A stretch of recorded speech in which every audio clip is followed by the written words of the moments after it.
This episode is sponsored by Gorichka Clothing. That's Kurochka. Gorichka Clothing makes t-shirts, tote bags, and other cool things inspired by Russian and Ukrainian culture, pre-Putin, of course. They're also currently working on a cookbook that will be filled with Russian recipes, food-related history, literature, and beautiful illustrations. I'm looking at the shirts right now, and they're awesome.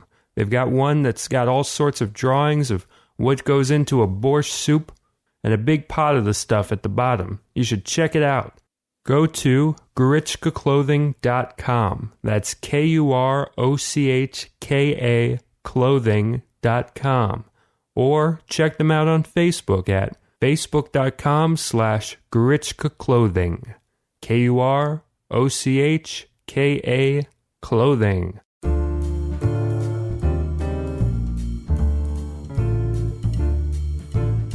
Hello and welcome to the Smug Film Podcast. I'm your host, Cody Clark. With me today is John D'Amico. Hi. And Jenna Ipcar. Hello. How you guys doing today? I'm all right. Good. John, you were telling me you're taking an acting class, right? Yeah. As some of y'all might remember, and the rest of you who don't remember this should look this up, I did an interview a few weeks ago, I guess it was now, with Joan Darling, who was a pioneering director of American television, one of the first women directors to make it into television. She did Mary Tyler Moore and MASH and all these. One of the things she said that really struck me, because I direct, was the importance of having experience on the other side of the camera as a director to understand how to approach actors in their language. So as of this morning, I started taking an acting class at T. Schreiber Studio down in Chelsea. Nice. And how many people are in the class? 9. So it's pretty intimate. Yeah. You know. We just said intimate at the exact same time. That was a very intimate thing to happen. Yeah. I hope that comes out in the recording in a nice, intimate way. Oh, yeah. I think she has a point. I think also it's probably good just for meeting actors. I mean, just in general. But I guess there is like kind of a disconnect from how a director would talk about something and how an actor might be used to talking about something just from the acting classes they've been through and from school. And there's like a frame of reference that can be kind of a disconnect, I guess. Well, even more than that, even through just one, I've already learned a few things that don't work just by sitting there and learning what you dread when you're sitting there waiting to go up. And what was pointed out to me in the class that never occurred to me before was that you have to be careful with the positive feedback you give actors, because you don't want to, like, say you really like somebody's this sort of like facial expression they flash for one moment in the heat of the moment in one scene, and you really like it and you think that's kind of a route you want to go down. If you tell them you like that, then that's flagged for them, and that becomes something that they can't lose themselves in it again. They have to worry about replicating it, which you can't do, honestly. You kind of got to learn to be vague but supportive in your positive feedback, because if you get too specific, then you give people speed bumps. You want to sort of lead them to the place where they had that moment rather than tell them to have that moment again. Yeah, rather than even point out to them that it was a moment. Right. Because a lot of the best stuff, I think, you don't realize as it's happening that it's a moment. So how do you do that? Just through trying to get them to have the same emotional reaction? Yeah, you kind of, it's the horse to water thing. You kind of just make sure they feel safe and make sure all the circumstances are as close as you can get it. And you just sort of, you try to take all the obstacles out of their way. And then if you think they need a certain obstacle to veer them, you subtly put those in the way. And is it mostly exercises? Or are you doing little dialogue pieces? Or? Yeah, I mean, it was only the first day, so it's just exercises for now, but then it'll work its way up to scenes. Joan Darling said the bit that struck me most in her interview was she said that sometimes all it takes to be a good director is to be nice to people, which is funny because when you read the interviews with a lot of the great directors, you get the opposite sense. When you read from, say, Hitchcock or John Ford or Orson Welles even, you get this sense that, the trick to directing is yelling at people, but it's really not. And that's sort of a smokescreen that the great directors put up to, I think, mask what they're really doing. Like there's this great story on Stagecoach, John Ford. It was the first starring role for John Wayne, and everybody else in the movie was famous already. So there was this sort of unspoken tension on set that this like young fucking new guy was taking the prime spot and all these great actors were in the background. So John Ford was really mean to John Wayne for most of that shoot, like really bad to him. And it wasn't until years later, there's some interview with one of them. It might have been Thomas Mitchell, but one of them, there's some interview with him where he said he realized years later that what John Ford was doing was making all the other actors feel like they had to be on John Wayne's side. That's a great point. That's a great strategy. Yeah. So you gotta keep us posted on how this acting class thing goes. Yeah, I'll keep you all in the loop. Yeah. Jenna, you've been brushing up on your Steven Seagal here. Well, after one of these podcasts, you guys were both talking about Steven Seagal. I forget for what reason, and I mentioned because it's the greatest thing to talk about. Yeah, that's what two men do in the privacy of their own home. At the end of any event that men are a part of, it's usually like this recuperation of talking about Steven Seagal before moving on to other things. Totally. This is something you would learn if you'd ever been in like a men's bathroom, anywhere with men. Sometimes it's Clint Eastwood. It can Seagal, be. Eastwood. Oh, but the girls talk about Eastwood too. Yeah, but it's different. Seagal, Eastwood, Schwarzenegger, less than you'd think now. It's true. He used to be a hot topic, now not so much. What about Steve McQueen? Goes without saying. Yeah. All right. Well, you were both talking about him, and I happened to mention, very embarrassingly, that action movies in general, I've not seen a lot of them, especially these big, you guys were even saying it earlier, like Van Damme I've never seen. I can't even list other ones because I don't even remember. It's terrible. So I mentioned that, and then Cody was horrified and immediately handed me a DVD of 4 movies. Yeah, it was a 4-film Steven Seagal collection, and it's got Above the Law, Fire Down Below, The Glimmer Man, and Under Siege. And I told her she has to see Above the Law first, and she needs to see Fire Down Below. And Fire Down Below is my personal favorite Steven Seagal. I think that's just a masterpiece of Seagal. So you watched Above the Law first. What were your thoughts on that one? That's the one with Pam Grier, I think. Yeah, I like Pam Grier. I was surprised she was in that. Above the Law was funny because there's something mesmerizing about Steven Seagal. There's something so wooden about him that it's mesmerizing. He's wooden in the best possible way, almost. The way he runs, even. Yeah. It's just...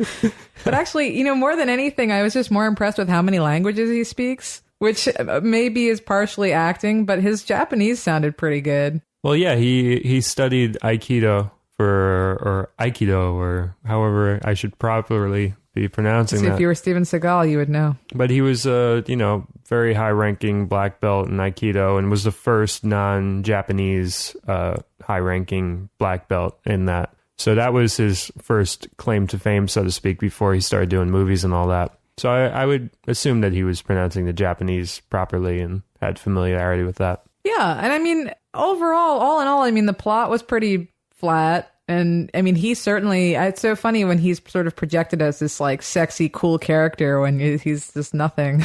Well, that was also him at his skinniest, that film. That's oh boy, I have that to look forward to. That's when he has a jawline. Yeah, he bloats fast and hard. And a hairline. Yeah, that's true. Yeah, his hairline is a fascinating subject. He's aged the worst of them, I think. Yeah. Stallone looks frightening in a good way now. Mm-hmm. Seagal looks tragic now. Right now, just a big dumb mess. Seagal has this like V-shaped, unnatural widow's peak that just looks like you just kind of painted it on. It's kind of ridiculous, and but I love him. I'll take any Seagal, skinny or ginormous. Well, I loved his fruity leather coat and what's it, Fire Down Below. Yeah. So I'm actually surprised Fire Down Below got such shitty ratings on Rotten Tomatoes because I thought that was actually strangely watchable. It's a very good movie. It's got Harry Dean Stanton in it. Action movies never get honest ratings on that. Action movies, sci-fi movies, and horror movies, it's always deduct 3 points. Romantic comedies also. It's always just deduct like 15, 20%. Yeah, there's definitely a genre bias with that. But you dug Fire Down Below. You enjoyed the... Yeah, I found it to be sort of just strangely watchable. I liked the sort of the weird mix of Levon Helm with Steven Seagal. Right, he's in it. With this like sort of country hick, that the fact that anyone is even accepting that he can go move down to that town and just is just the normal new guy in town, like without any question. My favorite aspect of that movie, and I'm not 100% sure of this, but in retrospect, I always remember it as that's the case. He doesn't take like a single bit of damage in that entire film. I don't think anybody lands a punch even. It's all deflecting and it's all pushing people away. And I don't think anybody even lands an attack on him that he even feels any hurt from whatsoever. Do you remember that at all? Or now that you mention it, maybe he doesn't. I think you might be right. He sure as hell beats the shit out of some people, though. He does. And I think that's one of the examples of like one of the only action movies where the hero doesn't take any hits whatsoever. I got to look through it again and see if I can make sure if he does take damage, it's like one hit or something. Because I remember when I was watching it, I started counting. I was like, wait a second. Like nothing's happening to this guy whatsoever. It's all just deflections and a lot of defense because Aikido is about, using the person's energy against them and using their momentum to sort of direct them in a way that doesn't hurt you in any way. Well, he sure does it with that entire truck. Yeah. Deflects it off a cliff. Pretty much. So you're a big fan of Fire Down Below too, John. Yeah, I don't have the fondness for Seagal that you do overall. I think he's the worst of the major action guys, but Fire Down Below is a ton of fun. And Above the Law, I think, is a lot of fun. He has a few that...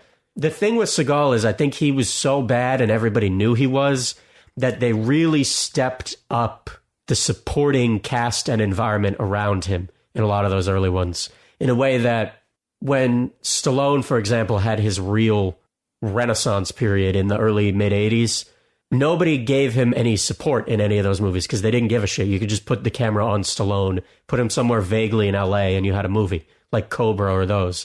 But with Seagal, I feel like they had to do so much work to bring him to the Stallone caliber that you ended up with these accidentally better movies around him with this sort of black hole in the middle. Yeah, and he's one of those guys where like he's great in that he's not doing much. Like that's a thing that you always want from actors in general. And because he's not even a natural actor to begin with, doing much never even enters into his mind. Yeah. That choice of giving more. When you're making a film, you're always trying to bring the actors away from theater a lot of the times. Like anybody that has experience in theater, you want things a little smaller because they don't really understand that like the back seat in the theater is like way far away and you have to do stuff for that back row.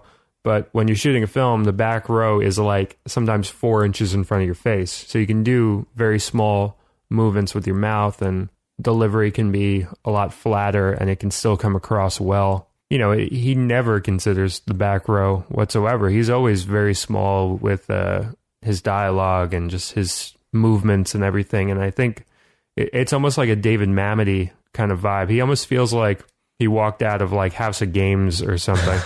He has that quality to him, which I appreciate. Is he your favorite of all that? He absolutely, yeah. And there's this guy Vern from Ain't It Cool News who I think coined the term, but he's what is known as a badass auteur. In that, in all of his films, even though he didn't write them or direct them or anything, they all have the same kind of vibe of he saves an animal, he turns a lot of guys' weapons against them. There's always like an environmental tinge to something going on. They all have this vibe where it's almost like he's a Woody Allen kind of guy where all of his movies kind of feel the same. So his whole thing was like the badass auteur theory that he's so badass and he's so him that any director or writer that he's attached with, it just carries over. Just the Seagal vibe just carries over. That was a big thing for like 10 to 15 years. You had Stallone Stallone's really into like fitness drinks and stuff. So starting with Rocky with the eggs and the thing, he always has some sort of like special weird meal he eats. He has these very specific gestures he uses and everything. Arnold always has the cigar. He always uses those 2 or 3 lines from Terminator over and over and everything. It's kind of out of favor now, and it kind of didn't... I think maybe like Bruce Lee was the first one like that. And it's interesting to me because you have some of these guys, like Mel Gibson probably made as many action movies as any of them, but you don't really think of him as an action guy because I don't think he ever really did that. Right, and, there wasn't a motif. Yeah. But Gibson in the 80s, I think, was my favorite of all the action guys. From the Road Warrior to the Lethal Weapon streak, I think he just committed, and he was the best of all of those guys. But he didn't have his signatures. Yeah, and you've always been a proponent of Lethal Weapon over Die Hard. Yeah. Die Hard, I think, is a perfect script wasted on that movie. And Lethal Weapon is a pretty good script, elevated by really great setting, really beautiful lighting, tremendous actors, and this just humanity. I always like these action movies where there's kind of a humanity that seeps into all of it. Die Hard comes close, but it doesn't really have that for me. Lethal Weapon, all four of them, they feel really Howard Hawksy to me. There's just this sort of camaraderie of good action movies. I think a lot of times you have this sense that these people are the best in the world at what they do. And that can lead to the Dark Knight brooding bullshit, but it can also lead to this like easy sort of light vibe where they don't, even in horrible danger, they don't really sweat it. And Lethal Weapon, I think, mastered that vibe. Lethal Weapon was really well regarded, like in my childhood, and then it seems like people have kind of forgotten about that movie. It got overshadowed by Die Hard and by Predator. Yeah. Because they were right around the same time. And Die Hard, for some reason, the stature of that film has risen so much. And there's this conception that it was... People think Die Hard invented a lot of things it didn't invent. Like this idea of the everyman action hero who's getting his ass kicked but still wins in the end. That was... Raiders of the Lost Ark was before Die Hard. Road Warrior was before Die Hard. They had done that already. But Die Hard, for some reason, it's this kind of nucleus of this genre. And I'm a huge fan of that genre. And Die Hard is one of my least favorite of the golden era of the action movie. You ever seen Die Hard, Jenna? No. I think you got to get on it. It's one that I really liked as a kid, and it falls into that Back to the Future thing of I just really don't want to watch it anymore. Whereas I would be into watching like Lethal Weapon right now. Yeah, I'd drop this podcast right now if Lethal Weapon was on. We could hit stop. We could put Lethal Weapon on. We could put some of the old Seagal stuff on. Thinking about Fire Down Below, I'd watch that right fucking now. But Die Hard, I wonder what it would be like for you to see it with like eyes now, because I think a lot of the allure of that comes from seeing it as a kid and it being this singular film when you're a kid. Like it's your first exposure to this kind of everything taking place in one location and there being a lot of action and guns, and it's like this likable everyman guy, as he said. It's weird also visually in ways that I think hurt it. Some movies are weird visually and it really helps. Like Drive was weird visually, but I thought it was an asset. In Die Hard, I think it hurts it. It was, the cinematographer was, what's his face? Van Bont, the guy who directed Speed. Yeah, Jan Van Bont. Yeah, he was cinematographer on Die Hard. He did this weird thing where he shot the whole movie with this high grain, high speed. I think it was a film stock used primarily for compositing. It was like a special effects film stock. So it has that flat, ultra grainy, everything is some shade of gray look that it could work, but for some reason it just does not click with that movie for me. I think it's hard to look at. It is very high grain now that I think about it. And that kind of works for like whenever you see blood in the film, I think. Like there's some shots like where I think he shoots like somebody's legs or something from like under a table or something and it goes a little slow motion. Yeah. But like blood kind of, I always like blood in high grain stuff. I always think that like looks a little bit better. But yeah, it is a kind of a weird. All the funny... exteriors are a mess. Like when the SWAT team's coming in and when they're flying the helicopters in, that all looks just wrong to me. It doesn't look like anything. Right. And the green screen stuff kind of looks weird too. Yeah. The falls from like places and stuff. Yeah, it's just a weird looking movie. Yeah. I saw The Matrix years after it came out, and I was so unimpressed because I had seen all of the fake versions of The Matrix before that. I was unimpressed with The Matrix because I had seen Blade already when The Matrix came out. Ah, good point. I adored Blade, man. That was like The Matrix for me. Me too. Yeah. That wiry, big black coats and everybody up on wires thing. But The Matrix doesn't, even when it came out, it never really felt cool to me. Blade still feels cool to me. Yeah. And I think it's all snipes.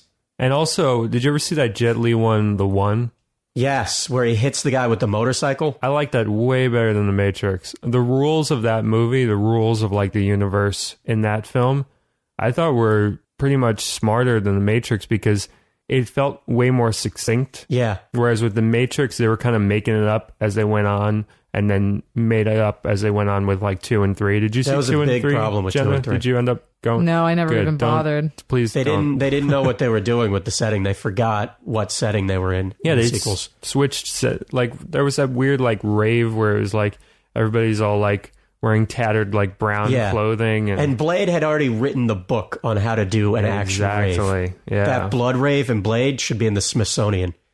That scene is incredible. Perfect scene. I haven't seen Blade either. All right, Blade's flawless. I think we've learned that it's not just Seagal that you're lacking. You're lacking a lot of great action. Yeah, all of these action movies. I admit it's just that I like violent movies, actually. I'm pretty into war movies. So I can deal with like blood and guts, but there's like a corniness to it. Most action movies that I've just avoided, but it's time. I gotta, it is time. I gotta learn. I gotta grow up. We'll check back with your progress. I think I'm going to give you like Hard to Kill and Out for Justice and On Deadly Ground today to watch, and maybe we'll check in on Jenna's progress in the future. But the main topic for today we really want to delve into is the idea of local film and homegrown film, and using actual locations rather than building locations. And I think John can take it away to start with. Yeah, this is a topic me and Cody keep going back on, actually, because for a while there, me and him were talking about doing, do you remember this? We were talking about doing like a film festival, a YouTube film festival. Right. Where we pull these short, honest, truthful clips that we find on YouTube that sort of express a place and a sort of character to a location. And we play those in a gallery in the city, but for whatever reason, it didn't pop off. It might be we got distracted by this. We still might do it at a certain point, because I think it's definitely worth doing. There's so many little videos on there that maybe have like 100 views, 200 views, and they're perfect little honest short films. Like one of my favorites, and this one has way more views than that. This kid Jack Dixon, Dickson, if you want to look it up. He has this video called "Pouring Water on a Dead Pig" or something, and I swear to you, it's one of the best like avant-garde experimental films you've ever seen. Like it has that, like what Harmony Korine was trying to get in like Gummo and stuff.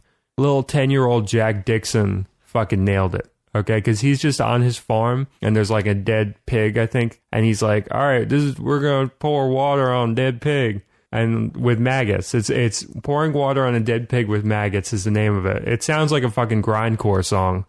And he just goes over this dead pig with maggots on it. He just pours some water on it. He's like, oh man, look at that, it's so sick. Oh man, look, water. Like all the maggots are like sort of moving around. Do you remember where that kid's from? It's out west somewhere, right? Yeah, it's Wyoming or something like that. Probably. It's one of the greatest things I've ever seen in my life. That little it's definitely that film. Like Montana to Wyoming, north of the desert stretch, though, right? And that's key to me, because when was the last time that you saw, with the exception of Nebraska, when was the last time you saw a movie take place off the coast? Yeah. Because I remember, going back to action for a second, I've always been a big Burt Reynolds fan, and I love those early Burt Reynolds movies, from White Lightning to Gator to Smokey and the Bandits, first couple Smokey and the Bandits. And part of why I like them, particularly Deliverance, part of why I like them is they really evoke this very honest look at living in a swamp, which is something very specific and beautifully cinematic. One of the guy who did Nanook of the North, one of his later films was called Louisiana Story. And it just followed this kid who lived in the swamps in Louisiana for an hour and a half. And it's stunning. It's a stunning setting, and it's this stunning sort of look at a life which is so apart from the norm. And I think that's one of the most beautiful things about film, when you can do that. And it's something that we should be seeing more of with the distribution now of all these cameras, but it's something I feel like we're seeing less of. A great source of them in the 60s to the 70s were... there are all these regional drive-in movies in the South. Herschel Gordon Lewis stuff like 2000 Maniacs, which is just a great film anyway. And Spider Baby, the Jack Hill movie. And there was this guy, R. John Hugh, who his stuff wasn't even regional. I think it really stayed in Florida. And I grew up in South Florida by the Everglades, and he made a couple movies down there. One of them you can find on archive.org. It's called Yellowneck, and it's about these Confederate soldiers who desert from their army in Georgia and flee down the Everglades to try to get to freedom. And the thing about the Everglades is that it's a setting you can't fake because there's no other ecosystem on the planet Earth that's like them. So you either you have it or you don't have it. And you can't do it in a studio, even now. And Yellowneck, it's not a great film. It gets a little lumpy, but when it's on, it's this stunning cultural document. And that's this type of stuff that I'm always hungry for, and I have a hard time finding. I remember, like, I loved Spring Breakers, but I've never been to Florida whatsoever. And you were telling me that it rang very true for you. Spring Breakers, and I would say that like 15 minutes of Adaptation, where they're with Chris Cooper, those two for me, they feel like they really caught it. In Adaptation, there's that scene where Chris Cooper is driving around in his truck, and you just, the flatness and the shortness of the buildings next to him and the quality of the light hitting that windshield it just felt very purely Florida to me. You know, the problem with a lot of these cameras that are being used as opposed to when they're shooting Adaptation is everyone's kind of using like the Alexa and like a lot of these very specific, 4K whatever cameras. And I start to see the camera when I'm watching the film rather than seeing the location. Because I think Adaptation was 35 millimeter. Yeah. So there's something where like the technology is moving so fast that to capture an area, you can't help but see the camera when you're doing it a bit. See, I don't mind that. I feel like sometimes that's an asset. If you look at stuff like, when we talk about New York, this is going to be a big one. Stuff like the Morris Engel movies, like Little Fugitive. You guys ever see those? Yeah. Little Fugitive is amazing. It's spectacular. And so much of what works for me about it is it's this sort of high contrast, 16 millimeter shot with a camera with a lot of limitations. So it really speaks to that era. Yeah, I guess. And Savage Eye, Savage Eye. Cody and I saw, I sprang this movie Savage Eye at him once. They were playing it at, it was the Whitney. Yeah. It was part of a series they were doing on movies that inspired Edward Hopper. It's just sort of an hour and a half drifting through LA with this camera. And that's one where I feel like the specific quality of the camera spoke to the setting. Right. I think what I mean about the Alexa and a lot of these newer cameras that are becoming the standard, like everyone's kind of moved away from red, but for a time I could tell like a red camera, like a lot of the Soderbergh stuff kind of just had this vibe where you just see how the camera likes light and it's conforming to how the camera likes light. It homogenizes in a way where like you're trying to do the thing as fast as possible. So it's like, all right, this is how we shoot with a red. This is how we shoot with an Alexa, and everything conforms to that. Like I know you liked Shame a lot, but I think that's one of the problems I had with Shame was that it didn't read enough like New York. Whereas if I saw it shot with a different camera with different lighting, I might have been more into the film. Might that be like a decade problem though? I feel like, you tend to have like, I know what you're talking about. I mean, I think part of it is sort of a filmmaker issue because the normal guy going to a movie probably isn't going to know he's watching an Alexa movie, whereas like anyone in this room is like, oh yeah, it looks like it. And I have nothing against the Alexa, just to say, but it's just... Yeah, no, I know what you're talking about. But I mean, I wonder if that also is just sort of like just like a choice, really. I mean, like if I look at movies from the 70s that take place in New York, they feel really like New York City to me, even though I wasn't alive in the 70s in New York. Whereas you look at something like Shame, I think that was in New York, yeah. Mm-hmm. Yeah, it sort of is more like this 2000s New York, which is not really my New York. Or Shame caught me in small details. Armand White, who is also New York-based, said that anybody who lives in New York would recognize that Shame is made by somebody who's not a New Yorker, which I think is true about it, but I think it's true in a good way. It's sort of I think sometimes the best movies, the truest movies to a region are ones that are shot by somebody out of the region, like Herzog's South America movies and all that. You get this sort of fresh perspective. And Shame feels like it really picked up on the small peculiarities of particularly that finance district of New York. As somebody I have a lot of friends who are in finance and work on Wall Street and everything. And Shame to me felt like it caught those details better than Wolf of Wall Street. just the small things like him coming in at 10:30 with a Red Bull in his hand, and just the way they interacted at bars with the bartenders and with other patrons there. It all felt, the physical gestures and the people felt right to me. Yeah, I guess it's a thing where, like, when you live in a certain region, you do have a certain bias where if it doesn't conform to your experience with the region, it might feel like a little alien at first. It might feel a little off. So I think that was probably my gut reaction to Shame. But what you pointed out about the office and the bar interactions, it did definitely feel honest. I mean, you both are Brooklyn, which at this point is a whole different world from Manhattan. Shame didn't feel Brooklyn at all to me, but it felt like it really picked up these almost Great Gatsby-esque bits of Manhattan. Mm-hmm. The way Fitzgerald would meander through a party and pick out these little tiny details that were just telling for those patrons. I felt like that's what Shame did. Yeah, it's funny you say that we're both Brooklyn. I feel like, Brooklyn even now is not Brooklyn it was even 10 years ago. But there were so many movies actually shot just in this area, a couple blocks from where we are right now.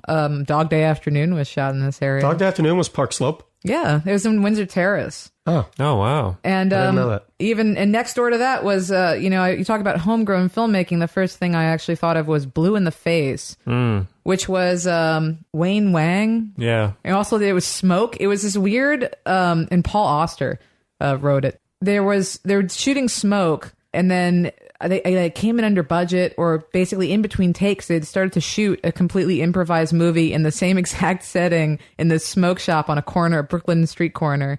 And they just shot an entirely different movie with all the same people. And then they had like these weird cameos of like Jim Jarmusch or like Lou Reed just kind of walk into the store and like hang out. And that was not really a good movie in my opinion. It has its moments, but not great. But it's very New York. It's very 90s Brooklyn. Oh, yeah. It's eerily so.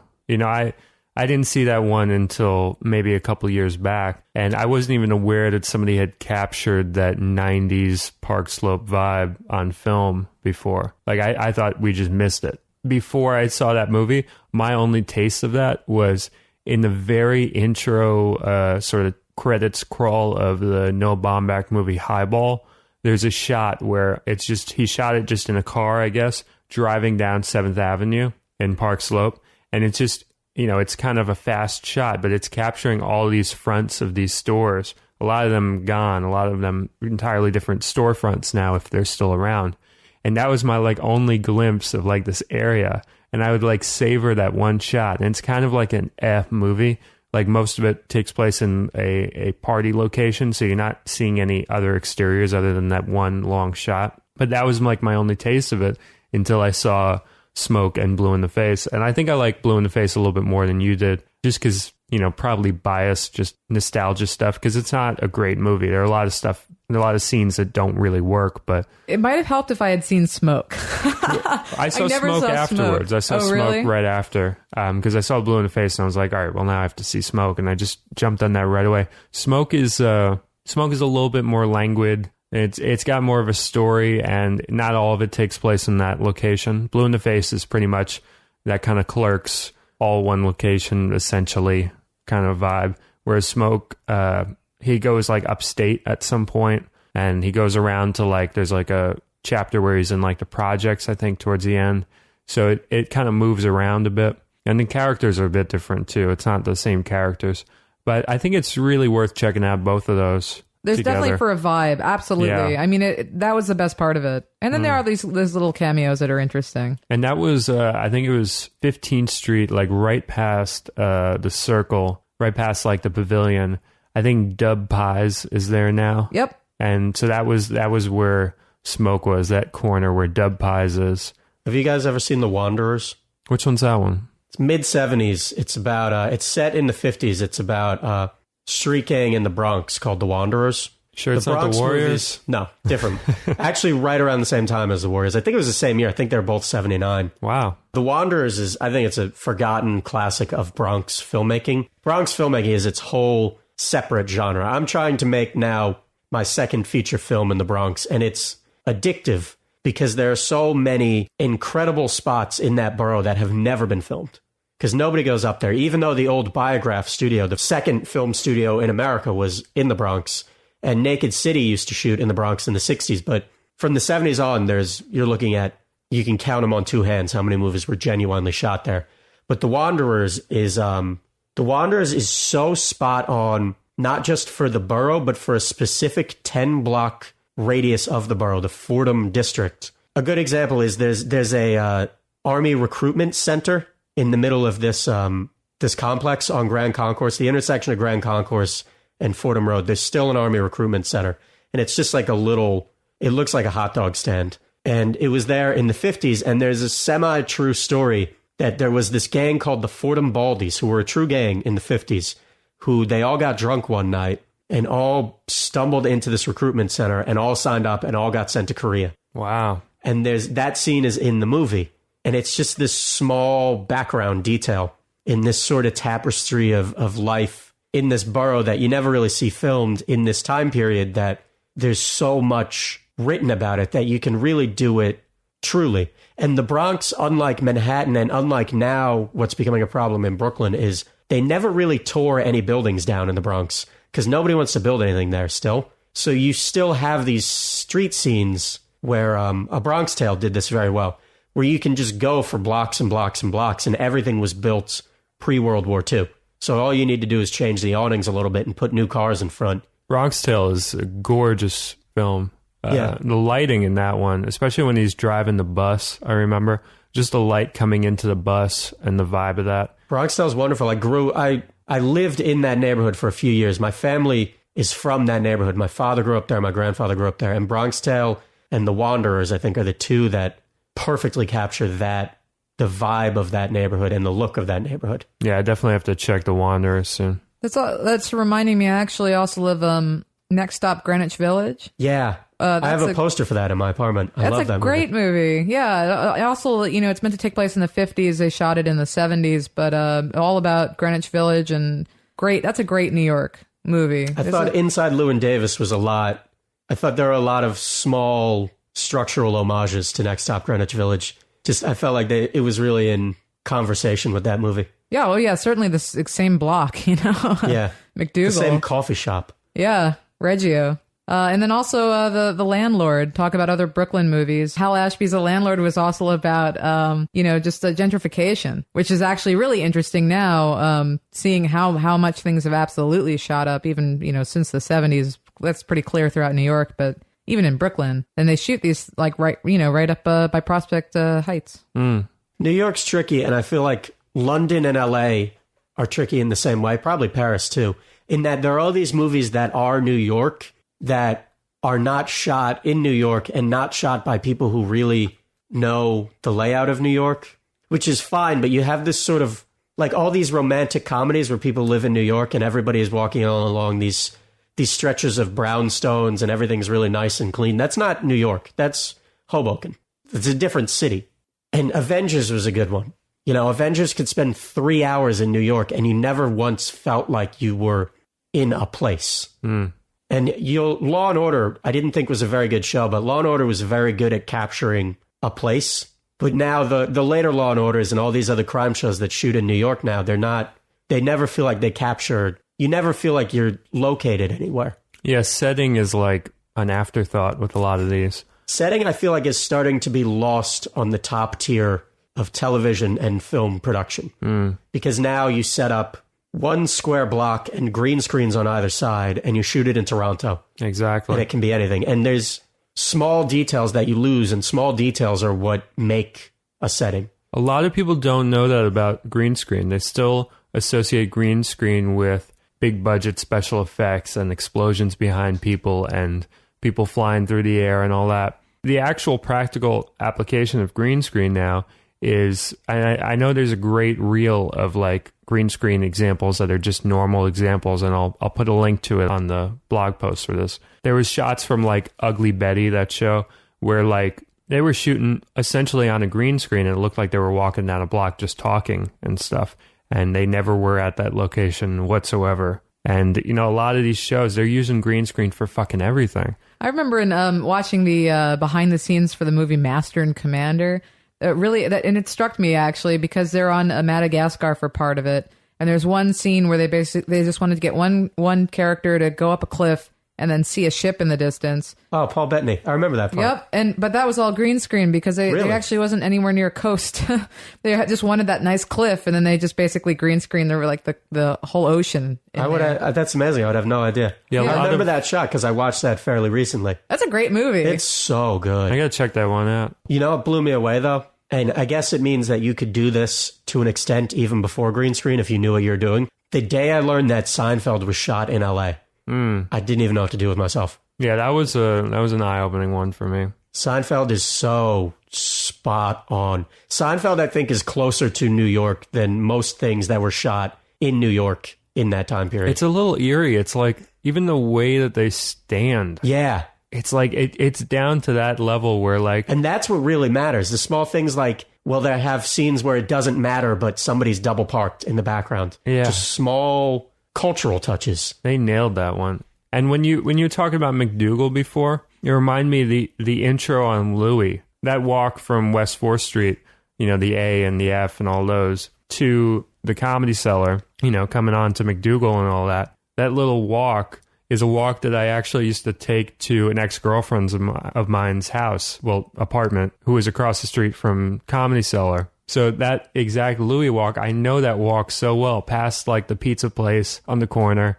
And like that whole walk is such a New York walk that I hope people realize, like when they watch Louis and stuff, that's such a perfect example of a New York City walk from a subway station to somewhere. I also like movies though where they're truthful in their heightening of stuff, meaning like Spike Lee I think does it in Do the Right Thing. That's always struck me as a very Brooklyn movie, and you know, and it's exaggerated in some degree. In some other degrees it's definitely not, but it creates this sort of atmosphere, and I wouldn't say that it's.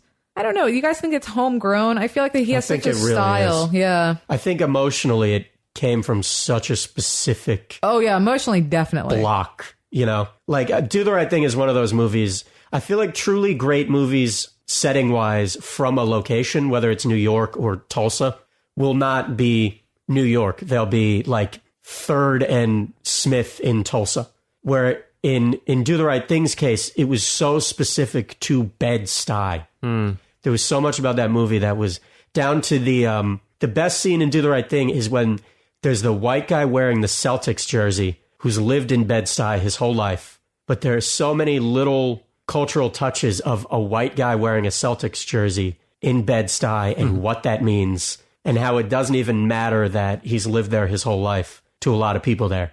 That's almost a slight. I feel like Do the Right Thing could not have come from somebody who didn't know Brooklyn. Whereas Street Scene, which is this King Vidor movie from 31, and it's very good. It's a lot of what became Do the Right Thing. It's this sort of mounting pressure on one day in New York that ends in violence, and there's a lot of people like hanging out of windows talking to each other, and it really like looks and feels like Do the Right Thing structurally, but it doesn't feel specific the way Do the Right Thing does. It doesn't have that intuitive knowledge of the details that Do the Right Thing does. Did you guys see Red Hook Summer? Also Spike Lee? I saw the first 15 minutes and I couldn't stand the way that the colors were processed on it. I thought it was just abysmal. Yeah, I mean, as a movie, it wasn't terribly fantastic, but I mean, it's definitely, that was another one where I felt like, you know, only someone who's spent a lot of time in Red Hook could really come up with just even the locations, as simple as that. And I know that he actually he just went to a local high school, you know, picked out whoever could act, and I'm sure who looked good. And cast them, which honestly was one of my biggest complaints. I thought the acting was just horrendous in that movie. But yeah, I don't know. It's definitely Spike Lee. And then also I was thinking of Guy Madden, My Winnipeg, which is a little bit of a sort of like this fake documentary retelling of his childhood. But he does it in such a way that it's very hypnotic and strange and sort of flowing. And you get such a strong sense of Winnipeg and what Winnipeg is to him. And he also opens it's all in like black and white, and he narrates it in this very much like, you know, Winnipeg, my Winnipeg, snowy, sleepy Winnipeg. My Winnipeg is a great example because I've never been to Winnipeg and I will never go to Winnipeg because I hate the cold. But I feel like after My Winnipeg, I understand at least to one person what it's like in Winnipeg. But that's great because you understand that it's that universal hometown like hatred. Like, I got to escape this place, but I can't escape this place. And that's what it sort of felt like to me. See, it didn't feel like hatred to me. It felt like sort of a... it's a love. It's a love-hate. Yeah, I think everybody has a love-hate relationship with where they're from, because everybody has a love-hate relationship with everything in one level or another. The best of these movies, the movies that become cultural documents in that kind of sense. Like, Do the Right Thing is a cultural document. Saturday Night Fever is a cultural document. And My Winnipeg, I think, is a cultural document, because I think he really tapped into just everything it feels about living in a claustrophobically snow-covered, constantly dark, sort of frontier town that's a city. You know, there's so much just character in the location in that movie. I like how he spices it up, though. He adds in these weird elements where halfway through the movie you realize this might not be true. Such as there's this whole thing with the horses in the river. Very interesting. It's a really surreal movie, but you absolutely understand, where he's coming from. And yeah, and as you said, it kind of makes you not want to go to Winnipeg. Well, it's the Herzog thing. That movie, I think, is really the ecstatic truth.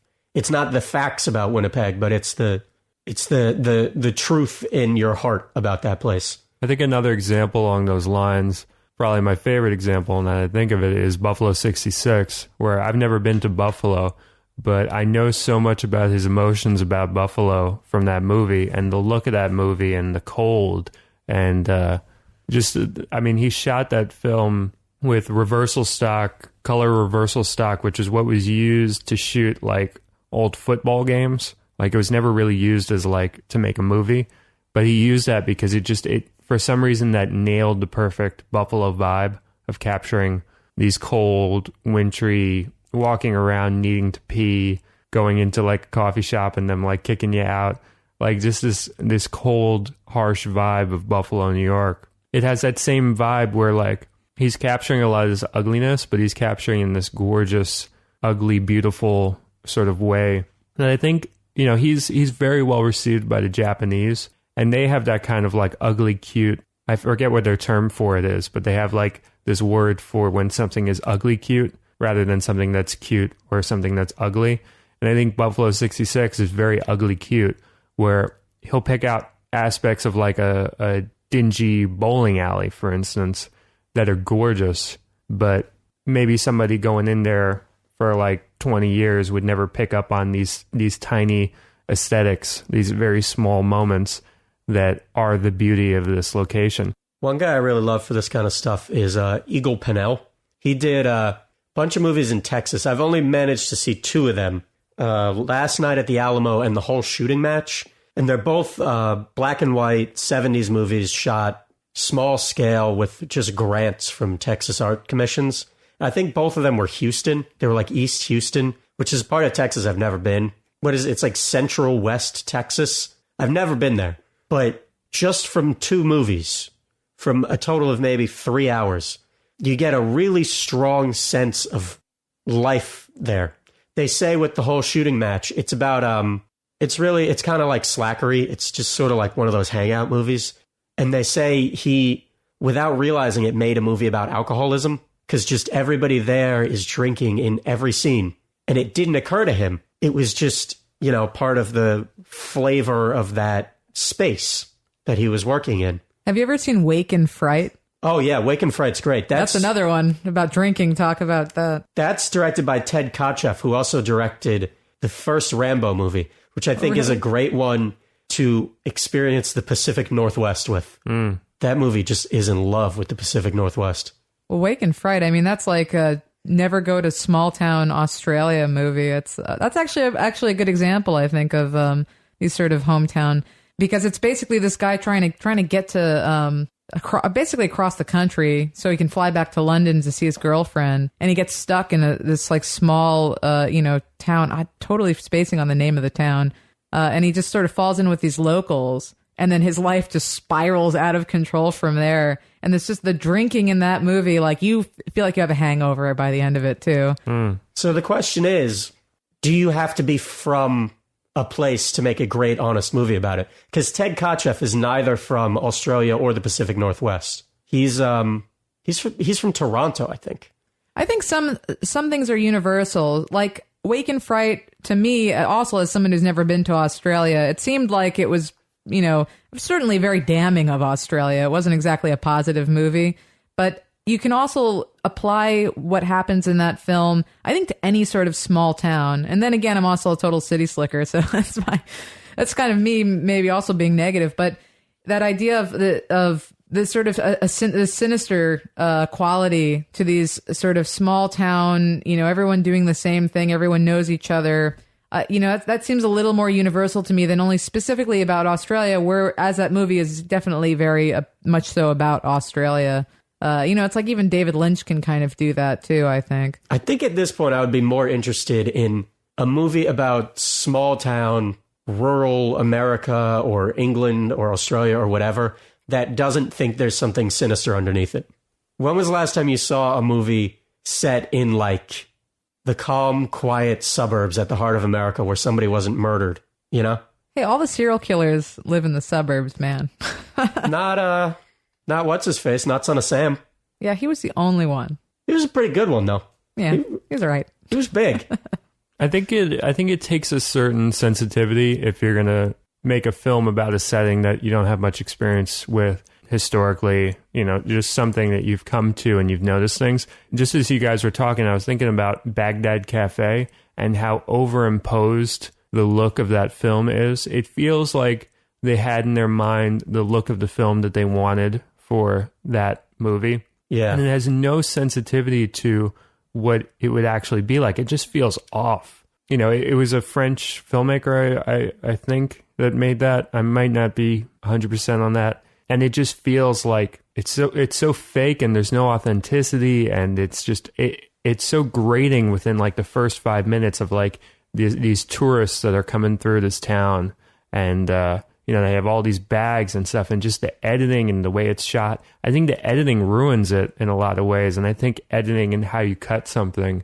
Like the great thing about Twin Peaks was like the transitions of like the lights changing. He was one of the first guys to start using the lights changing and like street signs to sort of show the passage of time. Like it was just gorgeous. And I think timing really factors into how you approach a setting. It's interesting on TV because I guess you can watch something evolve too.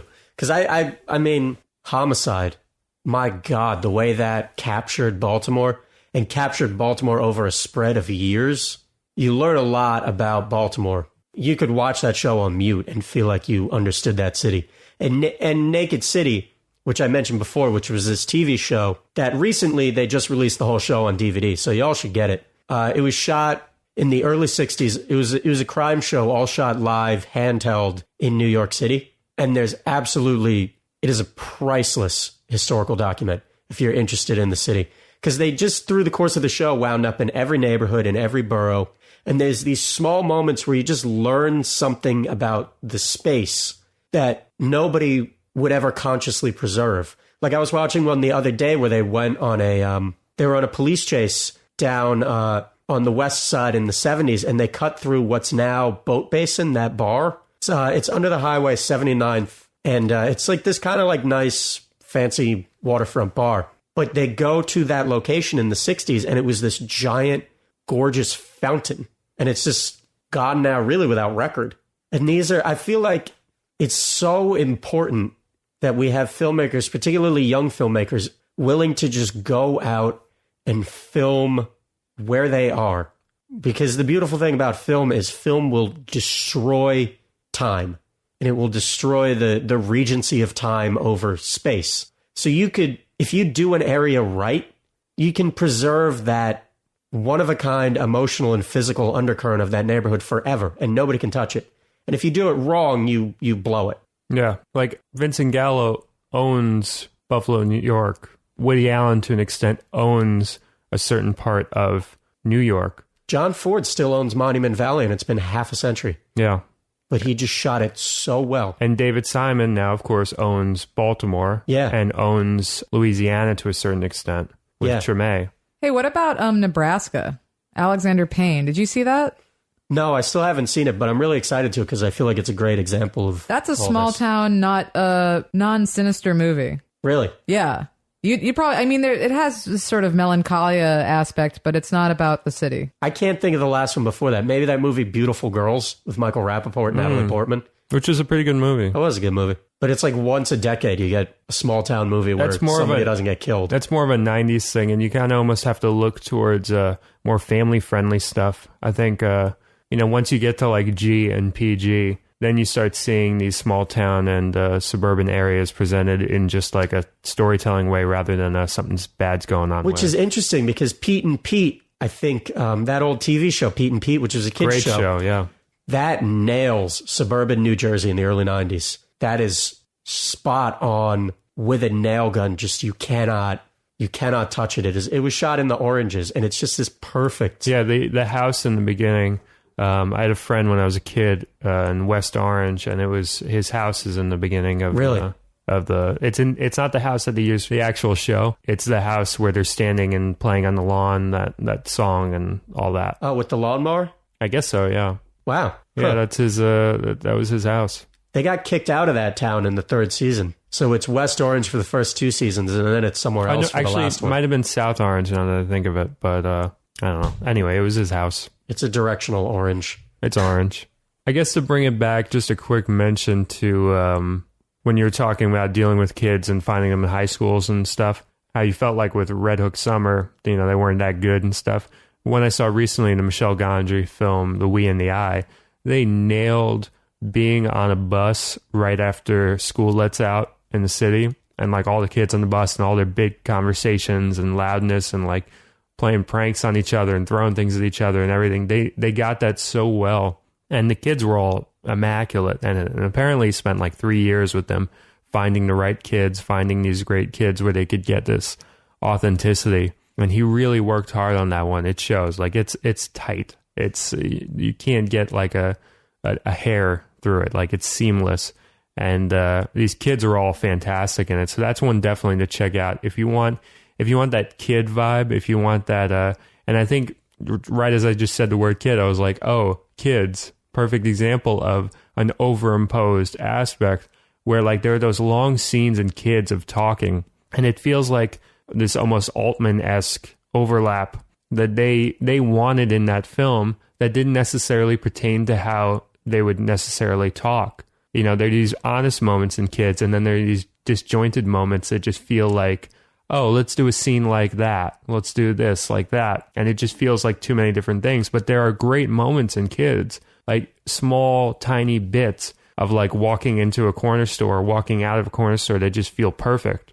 And it's a shame that it's kind of bogged down by a lot of the other stuff in that film. I think Gondry actually, to go back to him, is always a master of that sort of homegrown look. I mean, that's his look, number one. I mean, everything's sort of made out of cardboard or he's making it by hand, right, or he's capturing it perfectly in its already existence. Yeah, like Block Party versus Block Party. Be Kind Rewind. Be Kind Rewind has those great moments in it too. But Block Party, that was the one where he really fell in love with location, I feel like, and.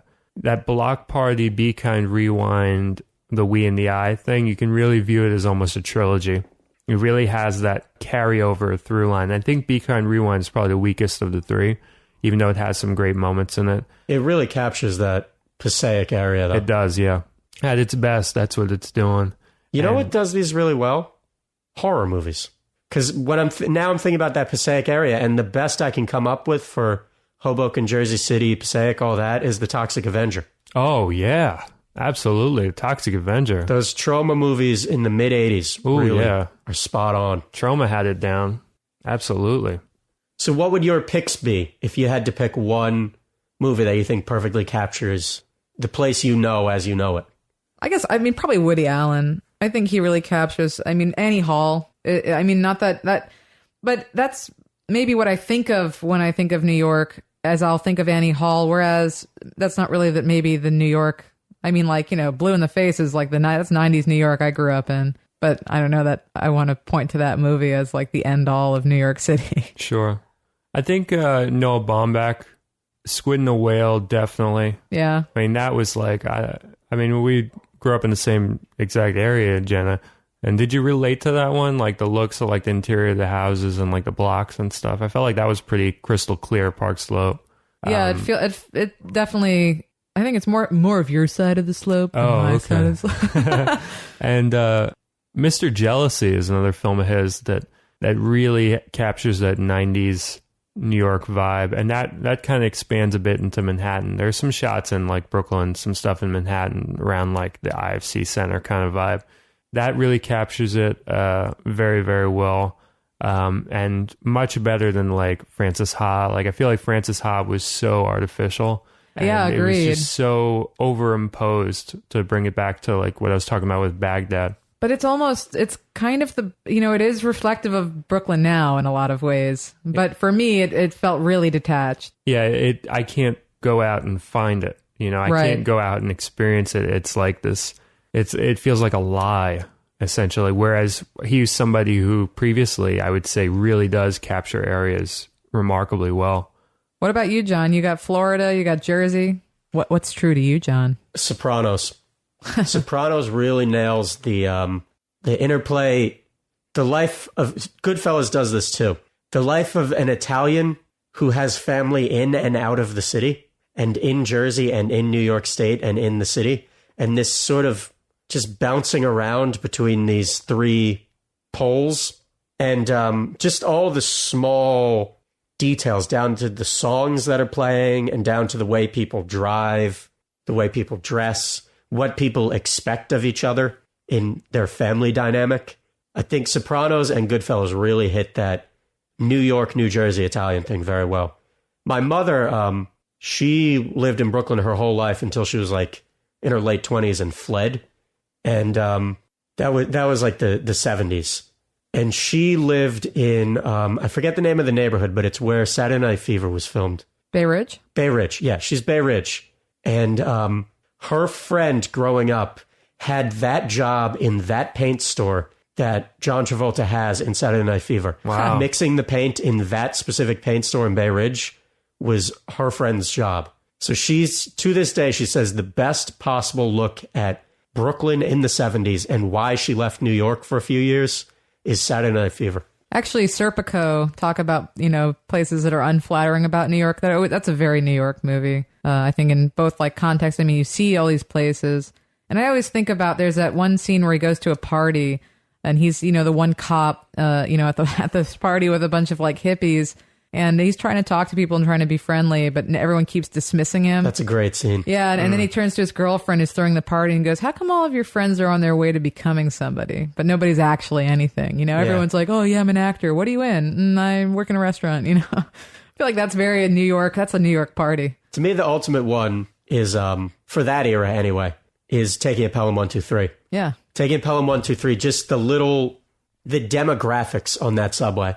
The way people will interact with each other is such a very specific, perfect... Which is funny because the remake of Taking Pelham 123, is meaningless. The interactions on the subway and the entire look of it totally imposed, no consideration for capturing the vibe of people on a New York City subway train. It's a perfect fake subway, yeah. Whereas Shame, I thought, really kind of caught the subway again. It did because it was so bare. Yeah, and Black Swan, I thought, got the modern subways. Whenever people capture subways in a way that maybe there's like three people on a subway car, that's going a really long way towards capturing it properly. Because there are always those great moments where it's like it's you and like four other people like on a subway car, and nobody's paying any attention to anybody else, and it's just everybody's in their own world. And whenever you see that empty-ish car, that's a great indicator, I think. The more I think about your question, John, the more I'm thinking of like things that make me feel New York. Actually, I would say it's not a movie, but any Beastie Boys music video. That's 90s New York to me. Absolutely. I think that they really capture it. Their music videos are incredible. I mean, they have a spat of wonderful ones. I think Criterion even put them out. Yeah. They're all Spike Jonze, who we mentioned earlier has a great capturer of time and place. I think to close it out, the one that I would really, really, really recommend now that I think of it is the documentary The Cruise. I think that's one of the best New York City movies I've ever seen. and it's about a double-decker bus tour guide, Timothy Speed Levitch, and it was directed by the guy who went on to make Capote and Moneyball. And it's just this low-budget DV documentary that he shot about this eccentric Truman Capote meets Woody Allen meets, but like with this sinister vibe too underlying it. And most of the movie is him remarking upon buildings. And he has this almost like beat poetry-esque take on awnings and stone structures on buildings and everything. And that's a lot of, like when you're walking through New York City and you're enjoying the vibe, sometimes you capture, like you look up and you see this chunk on a building that you never noticed before, and it's one of the most beautiful things you've ever seen. And it's just some existing chunk that wasn't taken out on like maybe 5 floors up on like a building that just blows your fucking mind. And that's a whole documentary about the appreciation of that sort of thing. I gotta watch that. Yeah, you guys gotta check. Did you see that one, John? Or You sent me clips of it. yeah, you gotta watch. Give me the whole thing. The whole thing. That's a hell of a movie. So yeah, we are going to take a break. We will be right back with the mailbag. And now, a movie joke by comedian Anthony Kapfer. I was talking to a friend of mine about sports when it hit me. I don't know anything about sports. In fact, I know so little that all of my knowledge of the game of basketball comes from the movie Teen Wolf. So I know if there was a werewolf player on the court, he would be the best player. But every time I watch basketball, what do you know? 100% human players. This has been a movie joke by comedian Anthony Kapfer. Visit him at anthonykapfer.com. Kapfer.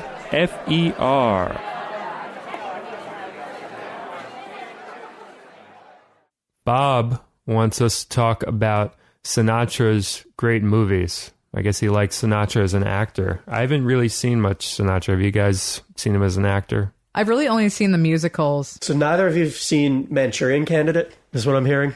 I've never seen that one. No. See, Never seen Man with a Golden Arm? I saw Manchurian Candidate, and I clearly don't remember it because I have no memory of it. I've seen the poster for Man with a Golden Arm, which is Great gorgeous. poster. Yeah. Sinatra's a great actor. One of my favorite Sinatra movies is Suddenly, which is from, I think, 54. And it's terrific. And Sinatra's amazing. And he's the best part of the movie. He's opposite Sterling Hayden, and he blows Sterling Hayden out of the movie. But Suddenly came pretty much off the market for decades, because what Suddenly is about is it's about this young guy with a military background who Sinatra plays, who finds out that the president will be arriving by train to this small town.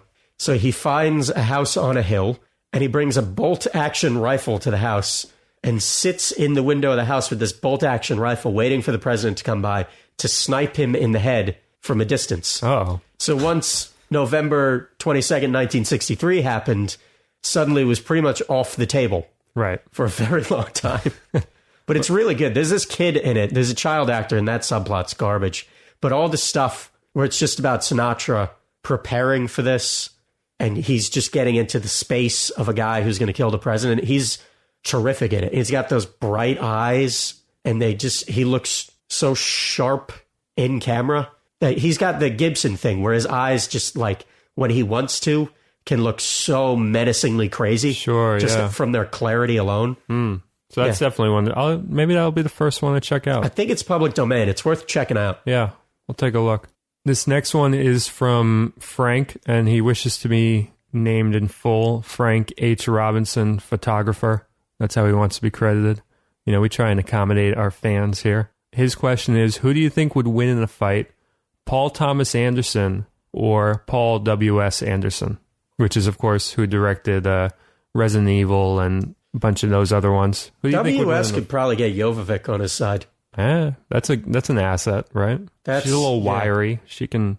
I feel like she could do some damage. Yeah.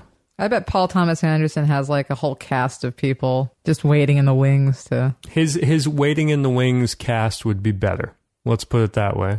You know, they'd be better actors, but would they be better fighters? Yeah, he's got no bruise crew. You need like Yes, Tom WS has Cruise. a bruise crew. you need those stunt guys, you know? Yeah. You know what? Tom Cruise would hook him up with a lot of the stunt guys. Tom Cruise is friends with everybody. Tom Cruise, when people talk about working with Tom Cruise, they say he knows everybody's name. He knows all the stunt people, all the catering, everybody. He knows their first name. He knows something about them. That's part of like his Scientology, like know everybody, be nice to everybody kind of thing that he's on. And that's like the good thing about Scientology is that they're really nice to you. Yeah, but W.S. Anderson is like 6 Resident Evils deep, so I think he knows. He's got to know the stunt guys by now. I'm sure, yeah. He probably recycles Paul them. W.S. Anderson is actually a pseudonym for Wes Anderson. Has anybody considered that? W.S. Wes? Yeah. W-S? Like, what if it's his Richard Bachman? Ooh. It's just sometimes he makes movies as Paul W.S. I love it. So think about that, Frank. That's right, Frank. So wait, who's winning? What did we decide? Paul W.S. Anderson? Yeah, Mila Jovovich. I'm trying to think if there's anything... Daniel Day-Lewis, man. He's going to go method on that shit. He's going to kill someone. Yeah, he's going to become like an ultimate fighter for like he a couple wasn't in years. The Fifth Element. No, forget it. She could do all the flips. But can she do it anymore? That was 20 years ago. Was that 20 Willis years is still ago? doing it. That's true. I mean, why can't she? She can do it again. I got faith in her. Wasn't Statham in one of those Resident Evil movies? Because that's a game changer. He might have been. He might have been in... What about Joaquin? He probably knows Statham. He probably knows Somebody's all these gotta know guys. Statham. If you're making these movies, you know everybody. Paul W. Anderson, he's winning. He's got Paul Thomas Statham. Anderson, he'll have a more attractive crew around him of like these great actors that you like, but they can't fight worth a damn. I don't care. Daniel Day-Lewis, he was great in The Boxer, and you know what? I remember on Joe Rogan's podcast, he talked about The Boxer is probably the only film they really look like they're fighting and they really look like boxers. Like he really looks like a boxer and he's really doing the moves properly. He says he's seen tons and tons of boxing films. That's the only one that really nails it. So to Daniel Day-Lewis's credit, he looked like a boxer in that film and he boxed like a boxer. But So guess it's what? going to be like Resident Evil where you have Daniel Day-Lewis being surrounded by all of these zombies in the end who are going to just destroy him. But he'll put up a good fight. Yeah, W. Sanderson's going to fucking destroy him just because contacts alone. You go through his fucking cell phone, he's going to find like 50 people that they're going to be there. And they're going to be like, bulky. He'll have like these bulky teamsters He could too. get the guy who played the big zombie at the end of that Resident Evil movie. The one who had like the machine gun. Yeah, That guy was huge.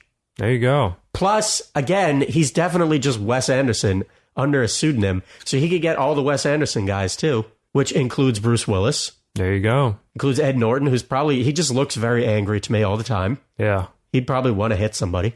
Paul Thomas Anderson can get Maya Rudolph to sing a really high-pitched note and maybe Ooh, shatter some good glasses. point. Like a banshee. Yeah. That's Like the interesting. X-Men, wasn't I didn't there think of that. X-Men Banshee or whatever? Yeah, that's the ace in the sleeve. Yeah. Is Maya Rudolph shrill screaming at these people. Just think about it. And plus, I don't know, when I've seen clips of Paul Thomas Anderson, he looks like he's been in a fight. Like there's something like he has that John D'Amico beard thing going on a lot of the time, I'm not saying you look like you've been in a fight, but he looks like Does my beard look like it's been in a fight? your beard looks like it's been in a fight.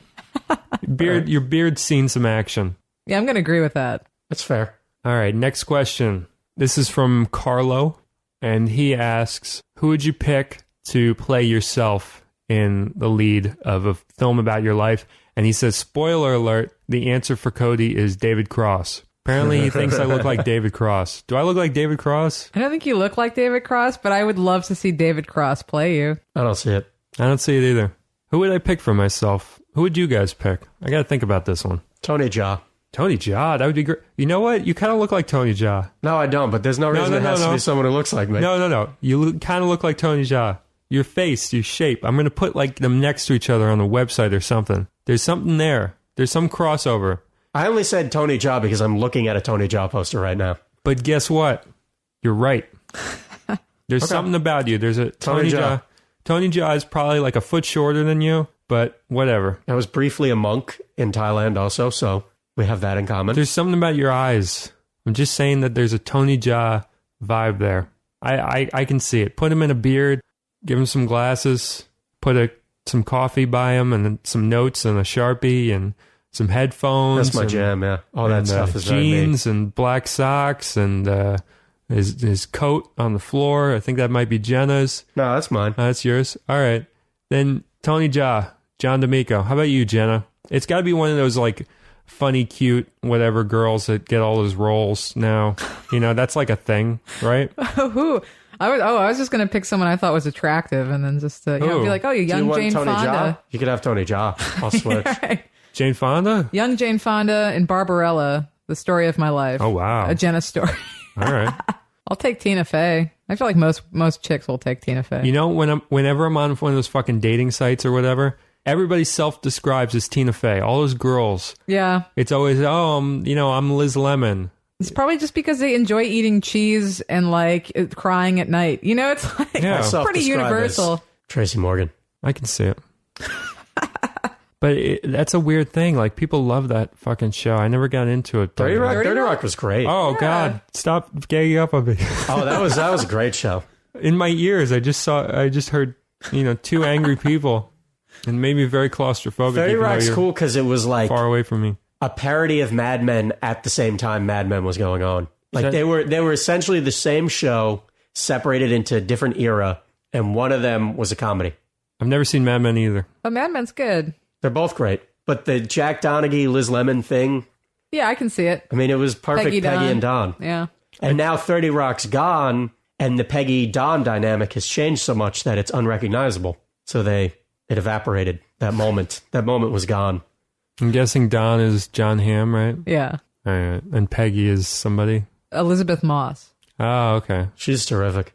I know her face. She's going to be big when that show's done, I think. I hope so. Mad Men is. I feel like I said this recently. That's like the only TV show right now where I feel like it has such complex, interesting done female characters. Justified. I haven't seen it. That's my rebuttal. Justified. Great female characters. Yeah. Yeah, man. You got to check out Justified because you'll come for the Oliphant and you'll stay for the Goggins. I could never get into Justified. Oh, I love Justified. Because you know what it was? I tried to get into that and Breaking Bad at the same time, and it was just unfair. I can see that. Justified, man. Justified's on fire. Fucking Rappaport was on this last season, and he was just nailing it. Good for him. I love Rappaport. Me too. He's a good guy. Any of the Deep Blue Sea cast are welcome in my home at any time. Be a great knitted kind of embroidery thing to have in the house. Any of the Deep Blue Sea cast is Saffron welcome. Burrows, Thomas Jane, Oh, Saffron Burrows. LL, they can all come over. If It's she fine. ever needs a bed, if she ever needs somewhere to stay, Saffron Burrows. I'm pretty sure she can knock on any door in the world. Oh yeah, I'll take her. Yeah. She could play me in a movie. Oh, man. I'll just be Saffron Burrows. See, I didn't even pick someone for me Actually, yet. Deep Blue Sea was essentially my life story anyway, so it doesn't matter. The question's moot. How is it your life story? Well, I briefly spent some time working on the brains of Mako sharks, and it all went to hell, and LL Cool J almost died, but There you Saffron go. Burrows did instead. Perfect. Lines up perfectly. Yeah. So wait, who the fuck is me? I can't be stuck with David Cross. That doesn't even fit. Lizzie Kaplan. Oh, Lord. I wonder who I would want to be even. I would love to see Jim Jarmusch play you. Actually, Play me? yeah. I suppose. Or like I like him in stuff. He was funny on Bored to Death in that one episode. he's always funny. I always like him in appearance, like when he makes a cameo. He's And funny as shit, yeah. like even maybe more than I like his movies. John Lurie could play you, but just because he's tall and thin. I suppose. Maybe I need to be my own self, person, actor. I mean, I've played roles in films I've made, so. You could be your own Lena Dunham. Oh, no. Ali did that once. There's a movie called The Greatest from 1977, and it's the life story of Muhammad Ali, and Muhammad Ali plays Muhammad Ali. If it's good enough for Ali, it's good enough for me. Yeah. I gotta check out that one. That sounds good. Is it any good, or is it just whatever? To be honest, I never saw it. I saw the trailer. Oh, Lord. We gotta get on that. Yeah, maybe we should do a Me and group you are viewing big of- on Ali, too. Oh, I love Ali. How did we just drop the ball? There's a great 30 for 30 about Ali. Yeah, that's the best in that whole series. That's Larry the- Muhammad. And that's, who made that one? Maisley Brothers. Yeah. Ooh, that's a good one. Jenna, you gotta get on that. After you're done with action movies, get on fucking sports documentaries. Oh God. You have to. You They don't are great. understand. Even if you can't stand the sight of sports, a great sports documentary will put you in a great mood and show you some amazing human elements. Or a terrible mood because Larry Muhammad is devastating. Yeah. As long as I can sit you both down and make you watch really esoteric, surrealist bullshit drug movies, and we're down. All right. It's a trade-off. So I guess for me, You know, that's a cop-out to say I'll play myself. You know what? Fuck it. Thomas Ian Griffith from the movie Excessive Force from like the late 80s. He's playing me. He's like a 6'7" guy, and he didn't get enough love. And he's been in like one or two other things since. He was in like, I think he was in that movie Vampires, John Carpenter's Vampires, and he was in a couple other shitty, he was in one of the Karate Kids or something. He's fucking great. He didn't get enough love. He's got these really long legs for kicking, and I just want to be played by a long-legged, really tall, skinny guy, and he fits the bill. Maybe Crispin Glover could play me. That would be great. That would be good. Yes, sold. That'd be good. He's hired. He has the job. Ooh, he would be good. We haven't seen enough of him lately. We got to see more of Crispin. He's probably the best part of Back to the Future, to be honest. Yeah, he definitely is. He steals that whole fucking movie. I was just watching Wild at Heart, and I forgot he was even in it. Yeah, he's with also the like, sandwiches great, that he's making. And the Santa Claus, whatever. Or something. He's wonderful. All right, guys. Thank you for the questions. Everybody sent them in. And you guys can send us in questions whenever you want. You don't have to wait for us to ask for them on Facebook. Just send them to podcast@smugfilm.com. We will answer them. We will credit you. We will make you happy with our answers, I hope. And subscribe, rate, comment on iTunes. That's really helpful for the ranking on the site. It lets complete strangers know we exist. Puts us a little higher in the rankings, and then when people look for great film podcasts, they find us. They're able to discover us. You know, word of mouth is wonderful too. Tell friends and stuff. But this allows you to tell complete strangers how great we are, and allow them to have this wonderful experience where they say, "Oh, I found this great new podcast. You know, I didn't even know these guys existed, and there they are, and they're awesome." So do that. That really helps. And any last words from you guys? A little short, little declarative statement. Watch Lethal Weapon. And Jenna, any short information that you want to communicate before we go? I just rewatched Fargo on Netflix. Now that there's, I guess, a TV show coming out. Shit. Oh, really? Well, the movie's Bad. great, and I forgot how good that movie was. The movie's actually incredible. When I watched that pilot episode of the TV show, and it's terrible, but it made me want to watch Fargo really, really bad. So, yeah, watch Fargo. That's good advice. And I guess my advice would be, you know what? I'm halfway through Pervert's Guide to Ideology, the new Zizek one, and I wasn't big on Zizek, the other stuff of his that I saw. It felt like a lot of the stuff that he was saying and making into a profound thing were kind of like film analysis 101 stuff, like his take on Psycho and all that. But this new one, it feels very cohesive, and he has a lot of interesting things to say about ideology and how that pertains to film and all that. And that one's worth checking out. I'm not entirely done with it, but I'm enjoying it thoroughly so far. It's like 2.5 hours, I think. Really good stuff. So that's my recommendation, my little short little thing. And thank you all for listening. Goodbye, everybody.